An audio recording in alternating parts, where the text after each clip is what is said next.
You got something? Yes, sir. Got something for us? Come on up. Good morning. Morning. I just wanted to ask you guys, I guess I want to get some clarification on, there was a complaint that came in on a PD officer driving an ambulance because both EMTs went to back up and to work on the person, and they had nobody to drive it to get him to the hospital. And I guess there was a complaint, and I guess it came up, and Misty EMS was talked to about. And I guess I just want to come up and get clarification, since it is county ambulances and stuff.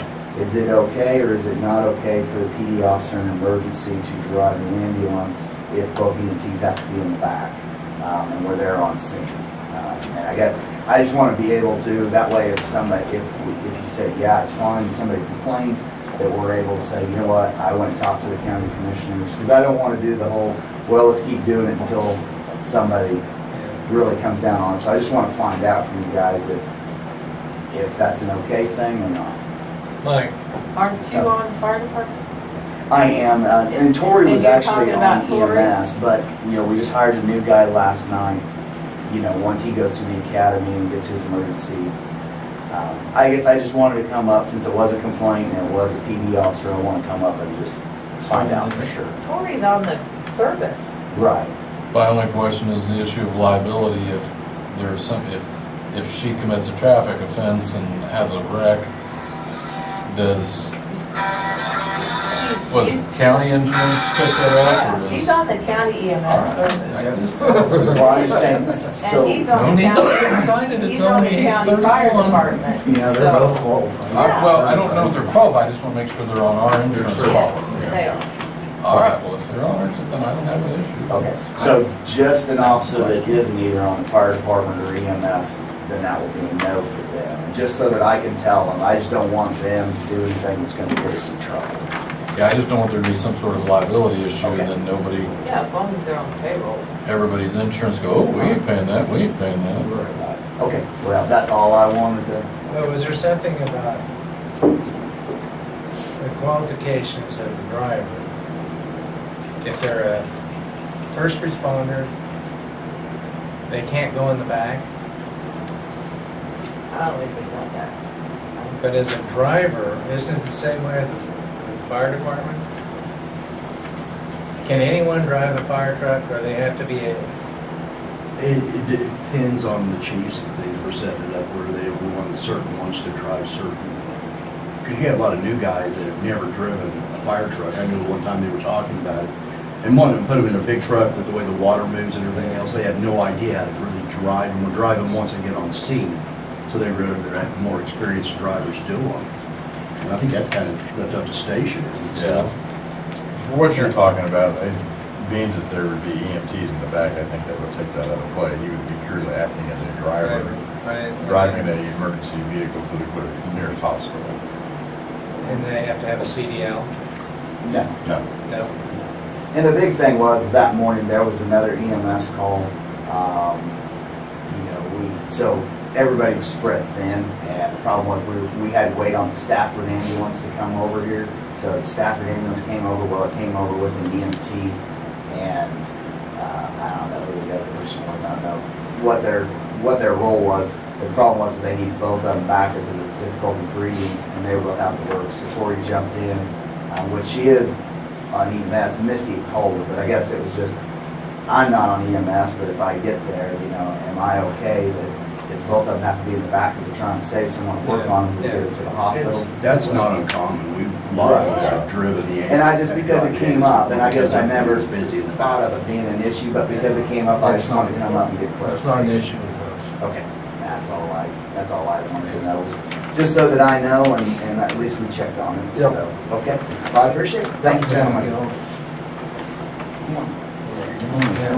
Oh, you're fine. So make a motion to approve the minutes of February 12th. Second, we have a motion and a second to approve the minutes of February 12th. All in favor, say aye. Motion carried.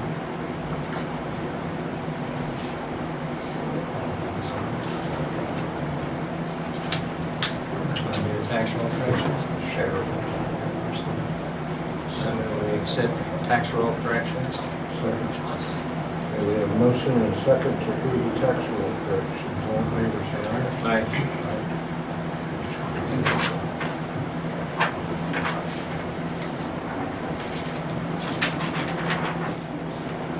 Everything's out there, that's what you're looking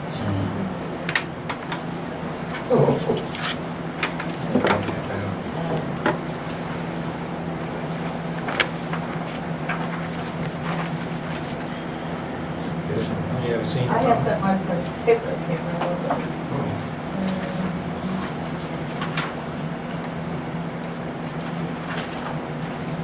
your South Central Kansas Commissioners and Engineers meeting is April 2nd. You all, 3 years ago, Where? over at the annex. Oh, it's here. Yeah. That's for us. Yeah. It's ready to go. Yours is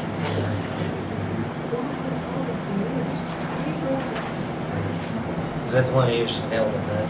Then we had it in King. Kingman. Yep. Anything else? You have anything? Carolyn? Do you want to talk to us? We have about 20 minutes before the next agenda. Okay.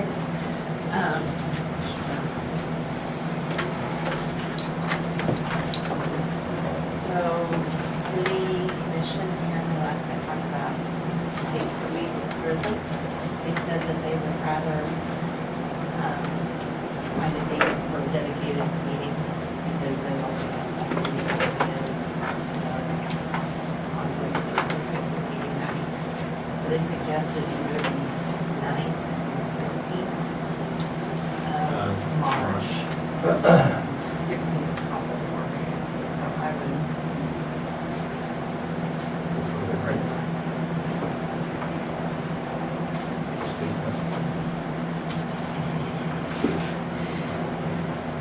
I don't have that, but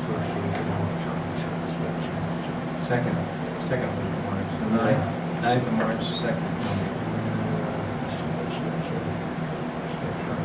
And then there's something the 10th. I can circle. For some reason.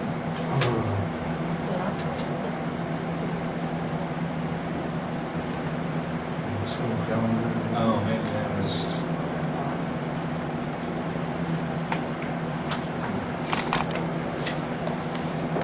Let's.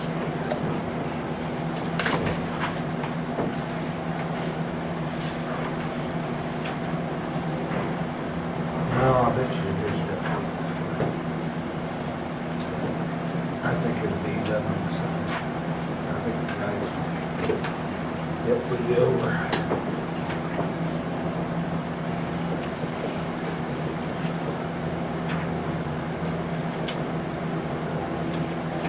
We have to think again tomorrow. tomorrow, Say that to your call. 11, 12.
think it was the idea that if the public meeting notice wasn't exactly the same for both the city and the county, there was an error, then you can't amend it.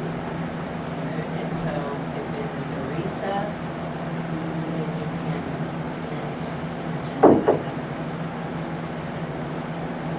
I would think you both have a dedicated meeting, just publish it, make it public and meet together. Right? Yeah, I'm sorry, I stepped into the other room and I walked in, I guess I caught the end of the conversation. I didn't know what's the issue. Just getting the public meeting notice correct. You're calling a special meeting for The this, city, correct? the city is concerned about that. They didn't really want to have one in recess. It's a They can just special call a meeting, special correct? meeting. Outside of this meeting. Yeah. They just That's call up it- to Why them. can't you just Yeah, do a just call a notice, special meeting. do a notice for a special meeting? That's what I was gonna do. 2 weeks notice. Okay. I'm looking at the calendar. We have to notify the newspapers, we have to put it downstairs on the bulletin board. But I thought it would just be a special meeting outside of this meeting. Or their meeting. Not recess. No. It's a special dedicated meeting for that purpose. If they call a special meeting, which means an agenda will need to be set, the council members cannot deviate from the agendas per the special meeting. Okay, you're gonna discuss That's right. railroad, whatever that you're discussing. So what I suggested as an agenda item was,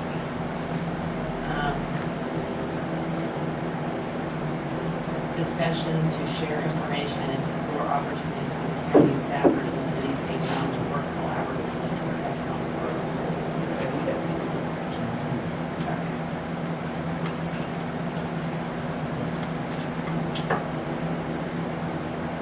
We're gonna build a fence Oh around that my too. gosh, I didn't know that picture was in there. I have to tell you a story about that whole thing. You want the annex? Is that where you want to have it? Yeah, let me go see if it's, and that was March 9th. Yep. Let me go see. And they meet at what time? Well, this would be a special meeting, so it's whatever you want to set it. I mean, 7, I guess, but So what time do you want to that's the start? time they meet for city council. Yep. It's a Monday night. 99.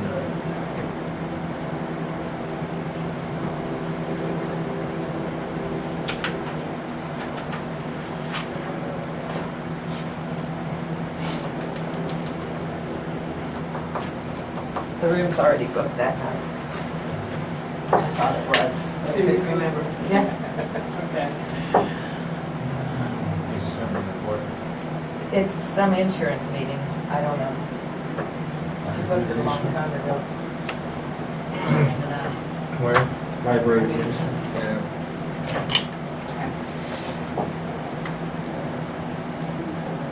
I don't know if, considering this proposal, something I should do on the 3 commissioners are here. Okay. Okay.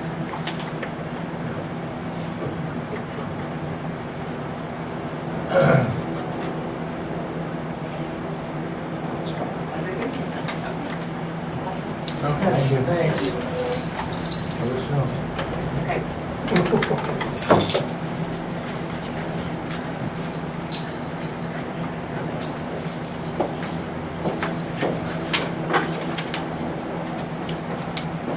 See that.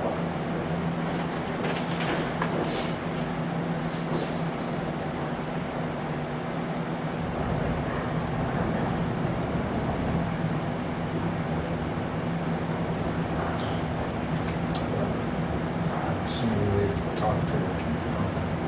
I don't know. I would advise you to wait till Todd gets here, since that's his district.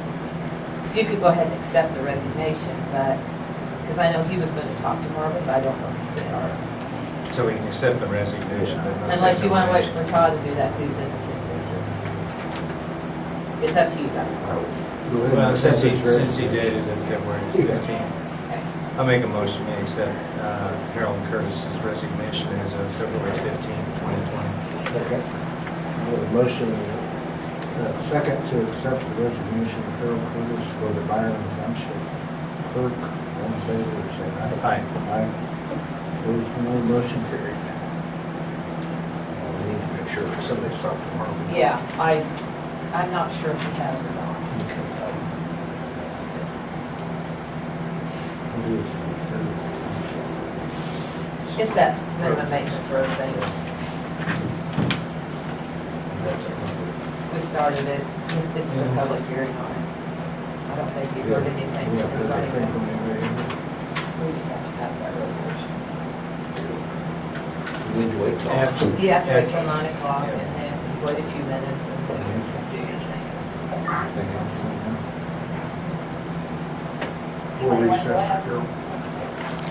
Cleveland Township minimum maintenance road hearing. Anybody want to say anything about the Cleveland minimum maintenance road hearing? Okay. I would move that we pass resolution 2020-8. Second. We have a motion and a second. Move past resolution number 2020-8. All in favor, say aye. Aye. Aye. Opposed, no. Motion carried.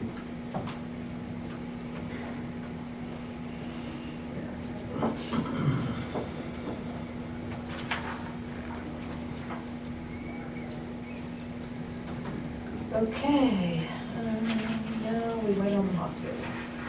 10 o'clock. We don't have anything till 10. We will recess. The stats, and the top sheet is your stats for 2019. The second page is your stats for 2018, so you have something to kind of compare it to. On the top page, I did kind of on the far right, did put in the year-to-date numbers for 2018 with the dollar change and the percentage change, just so it's easier for you guys to see. You'll see that our acute census days for 2019 came in at 112. We were at 110 year-to-date 2018, so we're up about 2%. Our skilled swing census days came in at 915. That's down about 91 or 90% from where we were in 2018.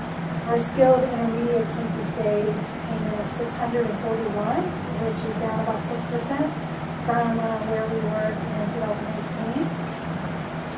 PT, almost about the same from where we were, very comparable.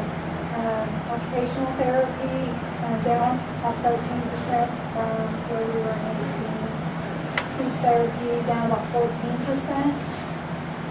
Respiratory treatments, we're down about 4% from 2018. Total radiology, we ended with 1,602 procedures, and that's up 229 or 17% from where we were, so we did well in radiology compared to 2018. Same thing with total lab testing. We were up 2,501 from where we were in 2018, which was about an 8% increase. And our total patients in the emergency department were up 15% from where we were too, so we're up there too. And then on home health, we had 578 visits in 19 compared to 436, so we're up 142 visits and 33% from where we were in 18. Any questions on that?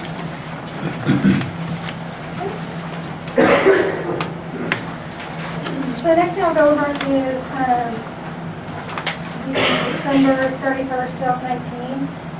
This is what was presented to the board on January 20th. Tonight we have a board meeting, so it's like we bring you January's number deck, so we'll present this to the board first. But this is just kind of where we're sitting right now for 2019.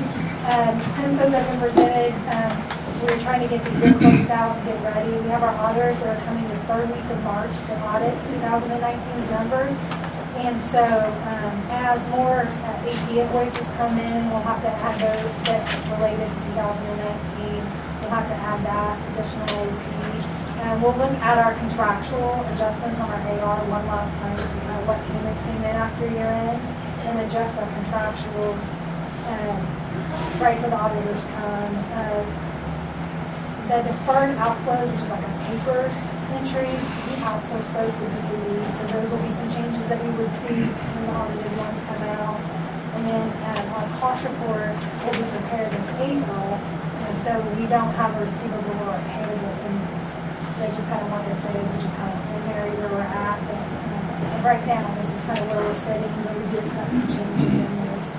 And one of the things you'll see is I marked out a couple numbers, and then I kind of put a note at the bottom. I figured it was easier to just show this than to try to explain it. But in the deferred outflows of resources for the pension, which is like our papers plan, it was rolling up into prepaid expenses in 2018. Because in 19, we broke that out into its own line item, which is the one that is starred down there under other assets. And so, but when we broke that out, it is, the system didn't go back and change that in 18. So I kind of just marked that so that you kind of see really what 18 looked like and how to do it. Okay, so you'll see our total current assets for 2019 came in at $2,165,000. Last year we were at $2,437,000, so about $271,000 decrease in our total assets, our total current assets, and $218,000 of that is in cash. So our cash was down from last year by about $218,000, and then net receivables is down about $68,000 from where we were in 2019.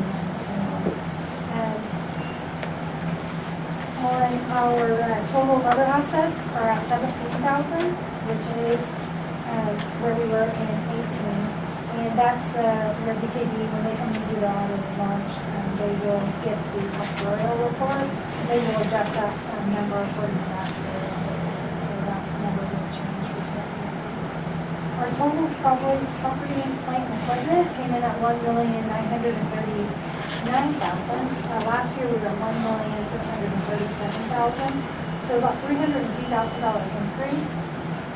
And in 2019 we were able to really invest in some equipment in the building. So some of the things that we did was making up that $302,000 is we did have a roof repair done, and we purchased a radiology visual reader. We purchased a tank gauge, we purchased a generator, a new washing machine, a new ice machine, a telemetry machine, a copy machine, a ventilator, a new AC/heater for our conference room, and then some telemed equipment.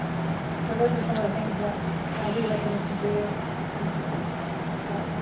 Our total accumulated depreciation for 2019 came in at $1,098,000, leaving our net property, plant, and equipment at $841,000. In 2018, our net property, plant, and equipment is at $669,000. And that brings our total assets in the last line to $3,024,000. And last year we had $3,124,000. Any questions on that?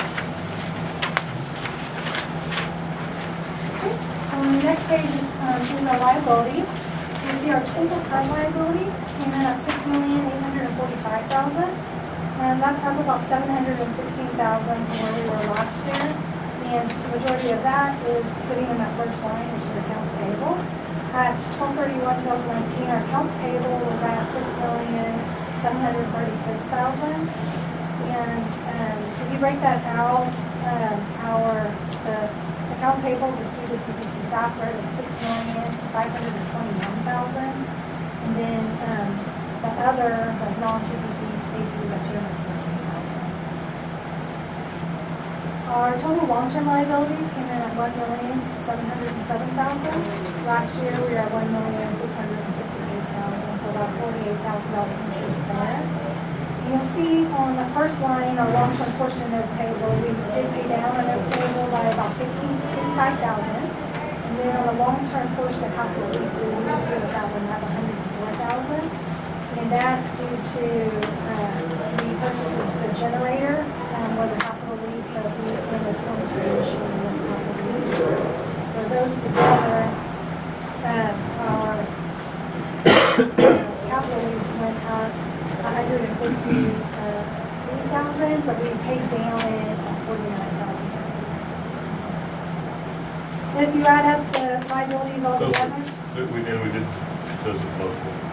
yes, the local banks, Prairie. If you add the liabilities together, our total liabilities at 12/31/2019 is at $8,500,000. Any questions on that?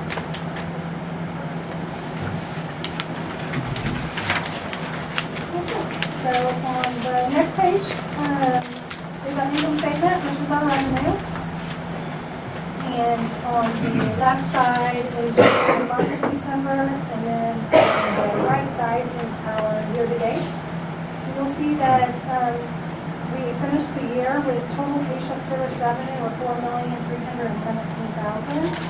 The last column shows you where we were in 12/31/2018, and we are at $3,629,000. So our gross revenue came in about $688,000 higher than where we were last year. And a lot of this is our acuity. We were up in some of the places that I had described in this, but also our acuity of the patients that we did see were higher. That attributed to a lot of it. Our total deductions came in at $2,576,000, leaving our net patient service revenue at $6,894,000. Last year we were at $6,430,000. On the next page, if you add up the first three line items, that's our other operating revenue, and it comes in at $553,000. Last year we were at $517,000, so up about $35,000 there. A lot of that, well, $6,000 of that is interest on CDs. We were able to invest in the money in CD and got some interest on that in 2019. And then about $12,000 of it was with the Heart of Kansas Clinic. We were able to get some revenue from that by sending out some other bodies of license patients. Our total operating expenses for 2019 is at $8,321,000. Last year we were at $8,545,000, so down about $224,000, or 2.6% down from where we were in 2018. So revenue's up, expenses are down. Mostly our expenses are down due to we brought on a PA that used to be an employee of CBC Stafford and made an employee in hospital. So that's kind of contributed to savings there. Our non-operating revenue came in at $9,000. Last year we were at $14,000, bringing our year-to-date net loss to $864,000. Last year we were at $1,574,000. So we're actually doing right now, where it stands. I do expect a little fluctuation with some of the changes that you're in, but we're doing $709,000 better than we did in 2018. And those 18 numbers are audited numbers in these things, so they're numbers. I did add up like the supplies, rent expense, telephone, utilities, maintenance, and minor equipment, and that adds up to $831,000. So definitely above the money that we received from state money. Any questions on that?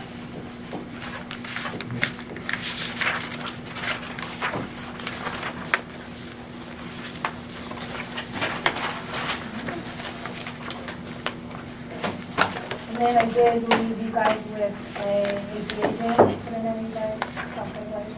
Okay. I don't see it now. Here. Okay. Yep. Yes, so.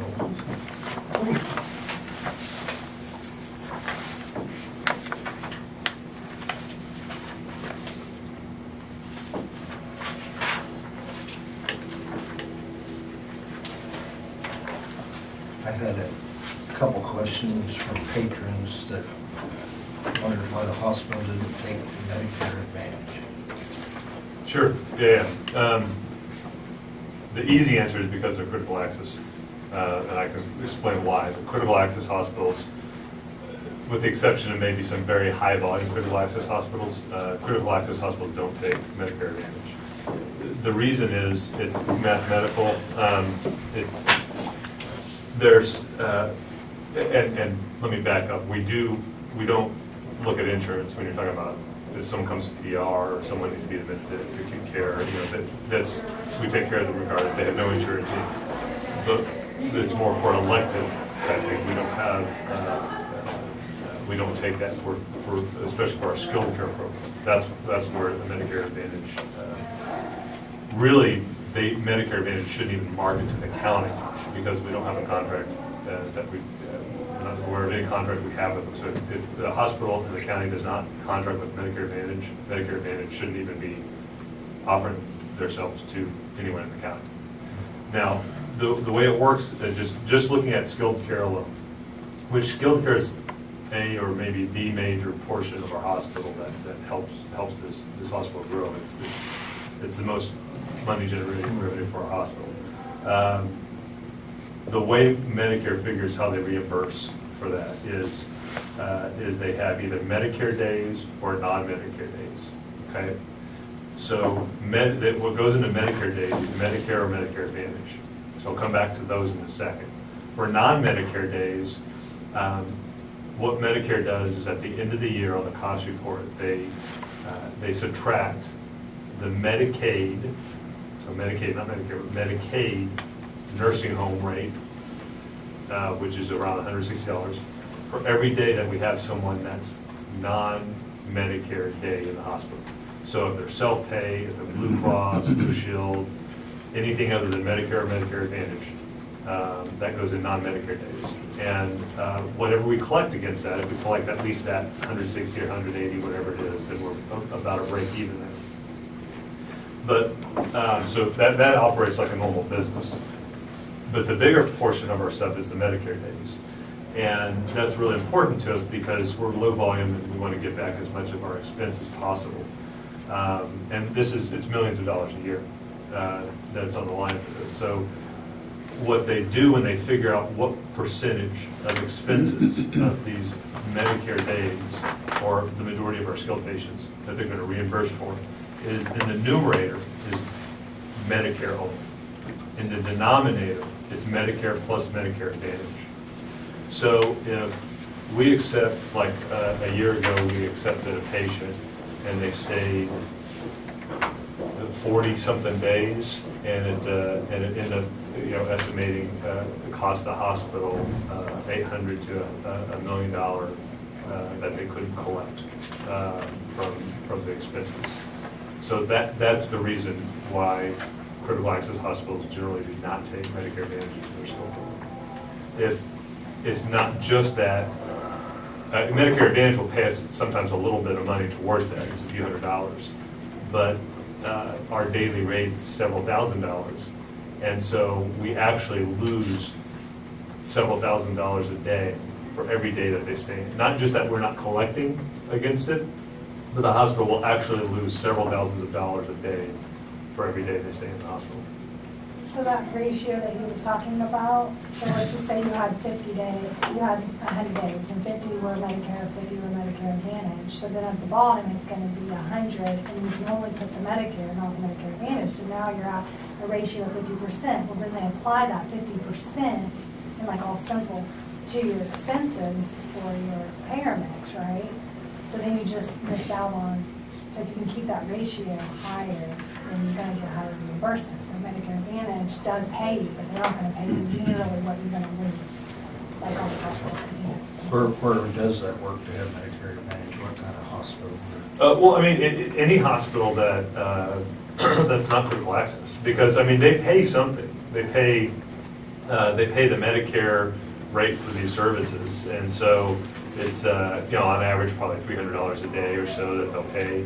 So if you're probably a nursing home that takes a skilled patient, if you're a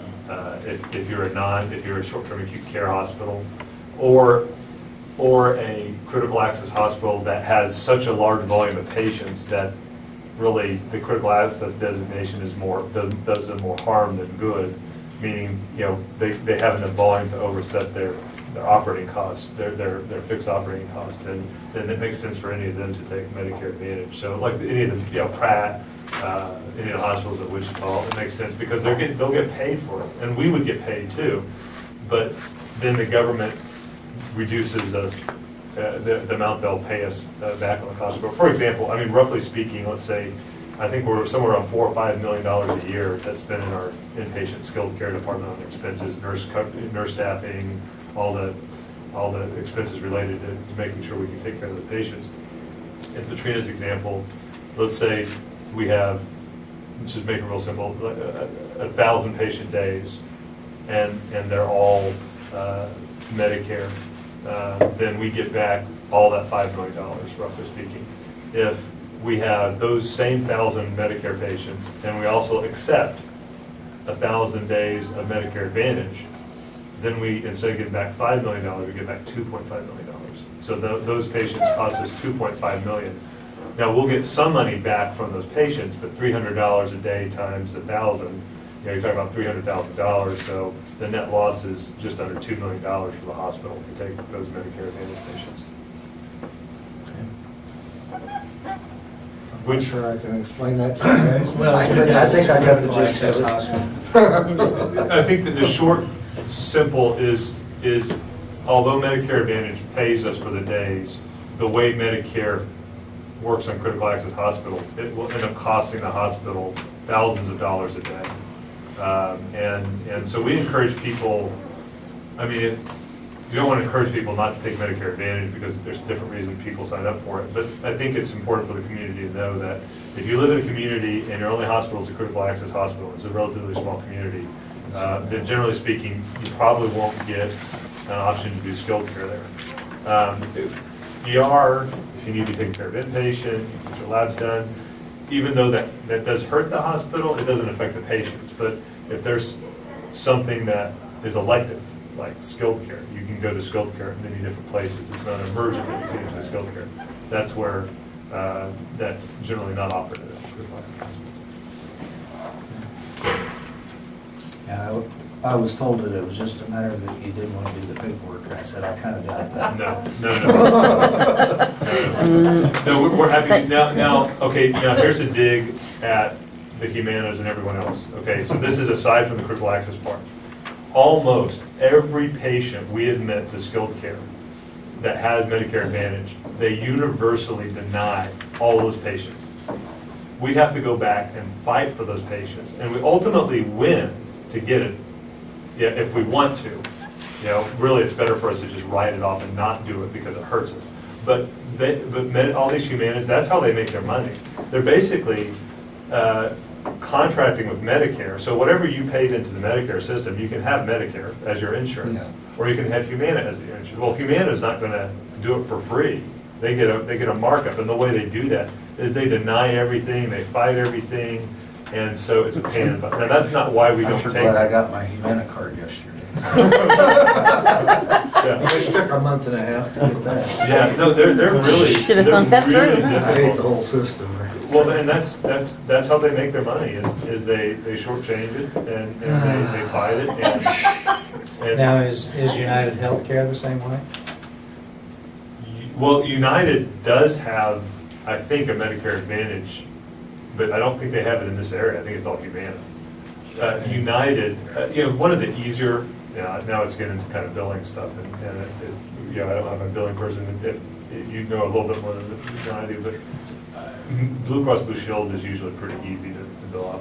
I think United gives a little bit more trouble than some of the others, but I mean they're still a decent. Yeah.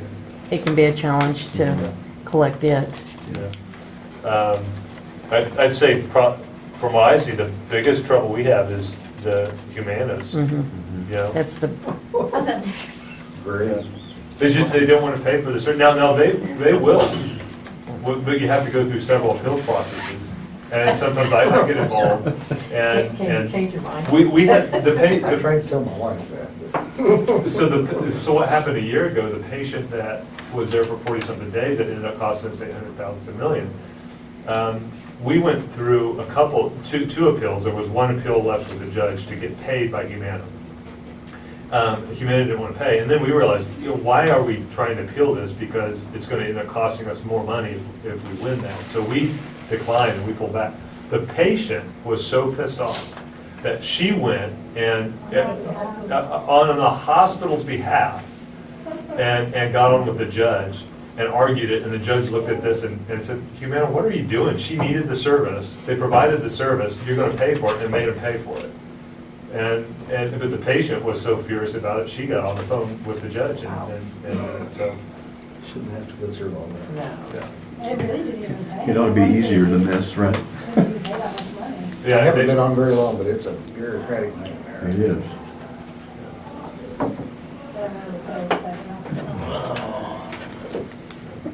So the Medicare Advantage is for skilled nursing.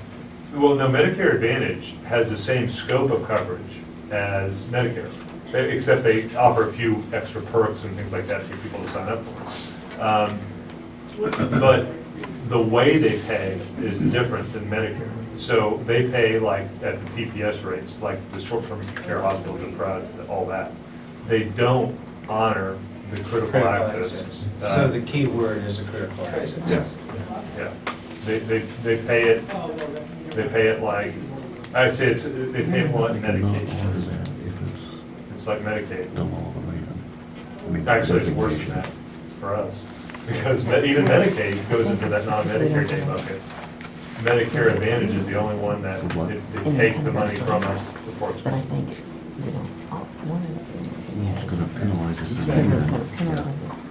Well, it makes it a little easier to explain. We did, some states publish the municipal hospitals that are critical access, their payer data and all that, the number of days in each payer source, et cetera. I think it was South Carolina had that published. Every community-owned critical access hospital in the state, they all had 0 days of Medicare Advantage. So none of them took even 1 day of Medicare Advantage for the entire year. And that was about 20 or 30 hospitals.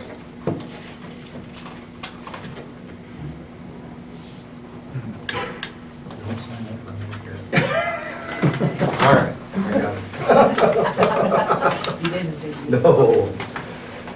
And they don't explain anything, and they come out and try to get you to buy that stuff.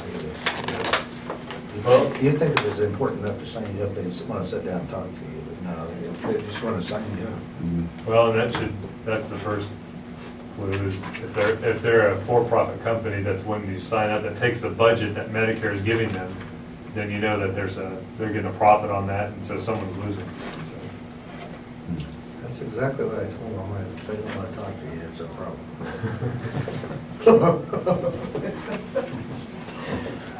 Yeah. So you have a full-time PA now? We have two that we signed up. There's one lady that lives just out by Sylvia. What's the town? Abbeville, from Abbeville, and she works 1 out of 4. Well, about 7 to 10 days a month. 7 to 10 days, and then we have another Jamie Zurcher who is coming in. She's working about the same. 7 out of Yeah. every 28. And then we have Jamie Jellison who works part-time. She's been with us for a while. She's out of Pratt. She works for one of the orthopedic doctors up there. And she fills in some shifts. And right now the others are, we're using a staffing company out of Wichita. What's that? Free State. Yeah, Free State. They're covering a lot of the shifts. And so we have we've upped the ante on our ad for getting a position in the town, meaning we're offering more money. Currently, we're offering $350,000 a year for a physician. It was at $250,000, so we've upped it $100,000. And we, the one we picked up in Syracuse, we put an ad out. It was $400,000. We got, we figure we're a little closer to Wichita, so hopefully we'll have to do that. But we'll see what 350 does. Did you get on Syracuse? Yes. Yeah, we got him a year and a half ago. He's in a residency program, and we paid him a stipend to residency program, and he starts in a couple months. So June. He's a good one. There's plenty of docs that you could fill in the hole, but you really want someone who's going to stick around for a while. This one I think will stick around. Can you reach it? I mean, you could sign a contract with that. But they'd have to be there for. It's a 4-year agreement, yeah, we paid. 4 year? Yeah, that we have with him, we have a 4-year agreement. And I think this is the kind of guy that'll stick, he was from Western Kansas anyway, so I think he'll stick around.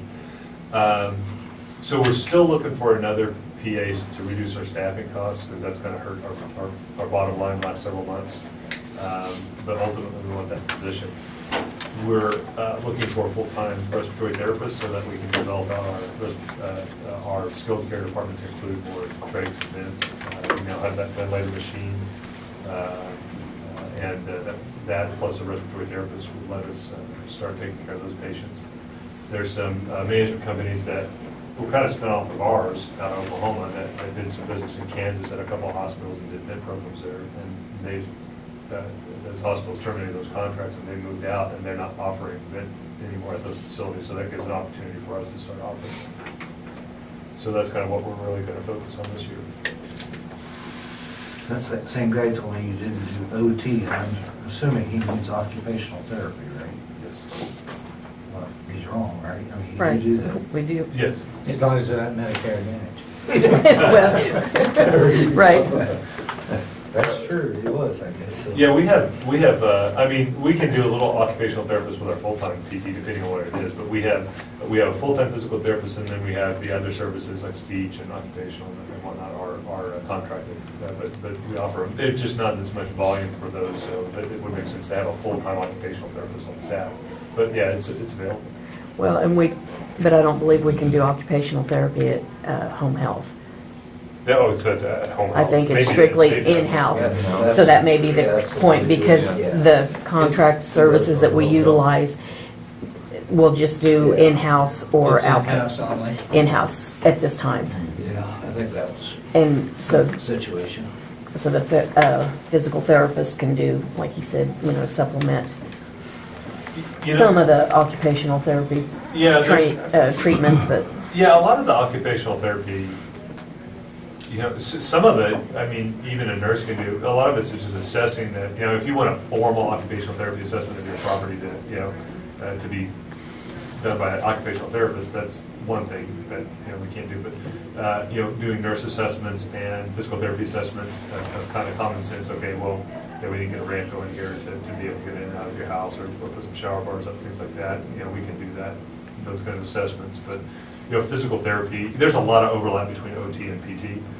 He did brag on your home health nurses.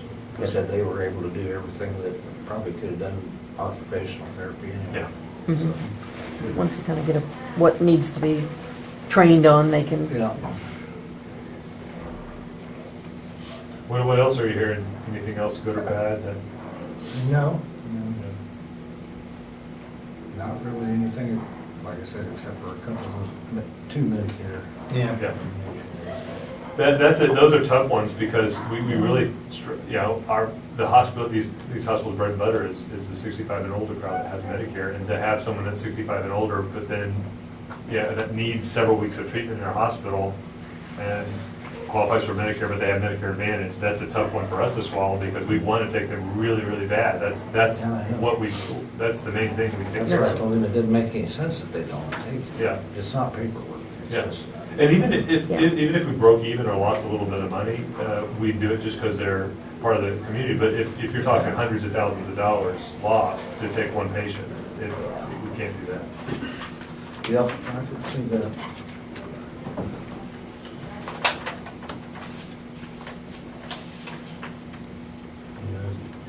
Is it snow on you on the way up? No, it's south of here, it'll be fine. I'm gonna have to, wife's driving up to the board meeting today, so I'm gonna fly this back and meet her somewhere. She might want to switch with you. Yeah, maybe.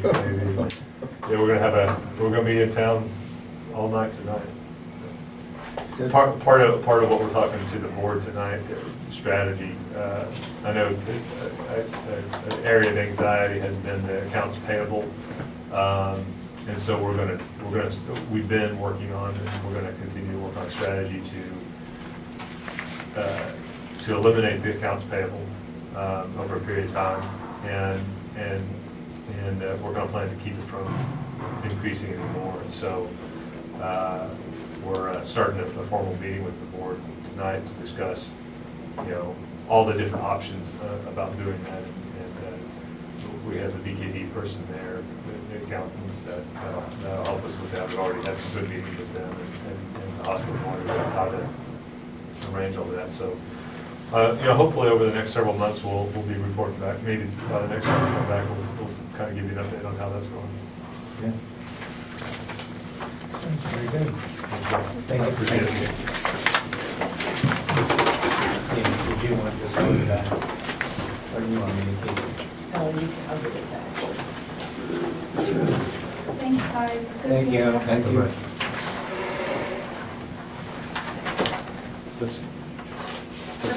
That's yours, okay. Anything else, Clay? No, I don't have anything else. Okay, we will adjourn.